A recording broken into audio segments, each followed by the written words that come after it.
Okay, I'm Eric Karplus and I live in Falmouth, Massachusetts. Well, I grew up in the public school system, and I would say that it was a pretty incredible experience for me from the perspective that I got exposed to a lot of different ideas and a lot of different things, and it seemed like almost everything came naturally to me. I got out of college with this feeling that, if I had a problem, I was going to solve it. And that was kind of my attitude.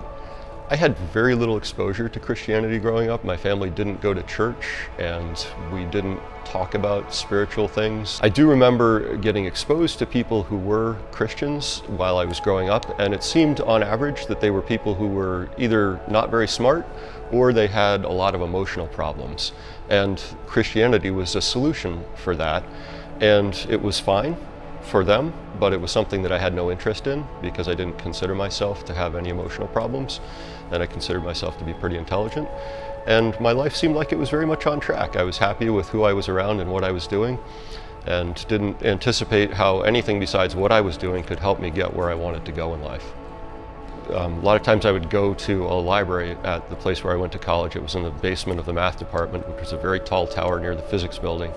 And there were very, very smart people who won Nobel Prizes, went to this school and studied in this library. And occasionally you'd have a very smart person write an epiphany in the graffiti in the bathroom. And there was a statement there by someone who had been working on their PhD thesis for years. And they said, "Have you ever had the experience of working on your thesis for years, only to realize moments before you turned it in that you're just plain wrong?" And I looked at it and I thought, wow, you're kind of a fool to work so hard on something for so long and to not realize up until the very last moment that you're completely wrong. And it never occurred to me that that would ever happen to me. And one of the things that I discovered as I encountered what Christianity was about is that I in fact had been living in an environment where I was completely unaware of the way things really were. And it was only as I became aware of those things that I saw how I had been exactly like that person who wrote the graffiti. The thing that drew me into Christianity was an awareness, a realization that there was actually something more true about Christianity than there was about anything else that I had believed up until that point.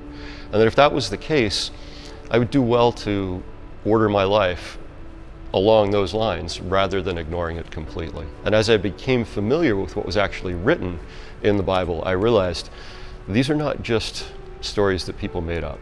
It's impossible to account for them in that way. In fact, if we feel that they're stories that were just made up, everything I believed about history from the same time period is probably more likely to be just made up than the things that have been written about Christ. I discovered that God wanted me to know not just that He exists and that He loves me, but that being a part of His family makes it possible for me to experience things that were completely inaccessible to me before. Death never bothered me as I was growing up. I used to tell that to my mother and it bothered her tremendously, and it wasn't because I didn't like life, it was just something I wasn't concerned about losing. It was just, I felt like I had it and why would I need anything else? But it never occurred to me that every person on the face of this planet expects to die, whether we realize it or not. There's no way out. Nobody gets out of here alive. And so this thing that I thought was life was actually an illusion of life. And it became apparent to me that the reality was that God had made an effort to make it known to me that it was an illusion, and He had also at the same time offered me the authentic life that only He could provide, and a life that would never end, a life that was full of things besides the challenges that I continually experienced. It was a bit of a surprise in 2015, or actually it was late 2014 when my wife was diagnosed with cancer, and we just kind of still had this attitude like, hey, it's no big deal, we'll figure this out, people get better from this all the time, and we'll be some of them. And over the next 3.5 years, she went through treatment after treatment, and we kept being on the wrong side of the statistics, and it became clear that she wasn't going to recover. And surprisingly, it was the best period in our entire life together, both from a marriage perspective and from a business productivity perspective, from a family vitality perspective, just everything. It was as if this reality had all of a sudden become our experience on a regular basis. I'm sorry, I lost it there.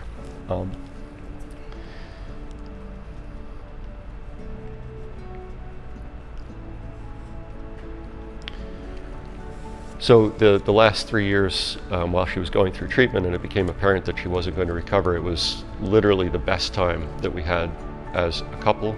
It was the most productive time in our business, and it was the most precious time in our family. And it was further evidence to both of us that this is a reality that does matter. It's something that does affect the experience that we have in this world. And I have really lived through the realization that what she went through was actually the ultimate upgrade that we can all look forward to. That stepping out of time and into eternity in the presence of God is far better than hanging on to something here that's already broken.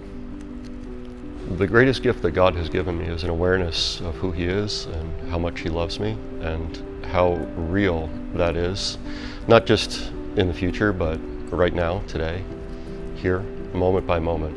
But He wants me to experience His good gifts and to be able to share them with other people. That has profoundly affected so many of the decisions I've made on a day-to-day basis and from a long-term perspective. And it has really allowed me to go through life with a feeling of joy and peace that would not be accessible to me in any other way.